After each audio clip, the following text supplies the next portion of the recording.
Bouncing back is usually the biggest challenge. And I'll say that again.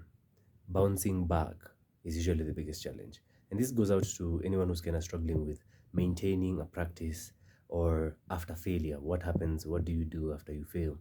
So, in my own opinion, in my own practice, I have found that getting back to something after I have maybe failed or after a long duration is usually one of the biggest challenges.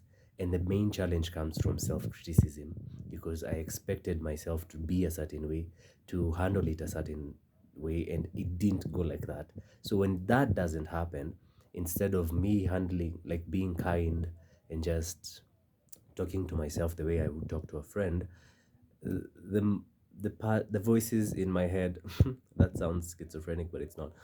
The voices in my head talk. They know all of my deepest insecurities, and that's the time it's their time to shine now. And when you fail, it's their time to shine. It's like, now they bring out all the bad shit. And this is what I've come to learn. When you're experiencing anything, when you're trying new things, when you are learning, when you are trying to be consistent or maintain a practice, you cannot judge the version of you that has failed or the version of you that came before. Let's say, for example, you want to quit a habit, you want to stop, maybe, let's use drinking, you want to stop drinking, and you're judging the past version of you that used to enjoy and used to love drinking. What ends up happening is what you're thinking about most is not you in recovery, it's you when you are back there. So, what you end up kind of seeing more of is the mistakes, is you back in that pit. So, when it comes again now to desire, you cannot want something and at the same time judge it. You can't want to be sober and judge someone for not maybe indulging in a drink every once in a while. Or you can't judge yourself for not being consistent with your practice or your sobriety just because you failed once or twice.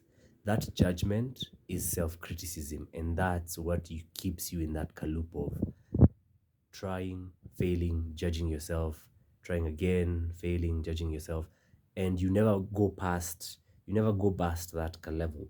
So, in order to make any form of feasible progress, you just need to be kind. So whenever you fail, whenever you're not consistent, whenever you mess up and you want to bounce back, start with kindness. Talk to yourself the way you talk to a friend first. Then proceed to try. Again, trying is winning, so let's keep trying.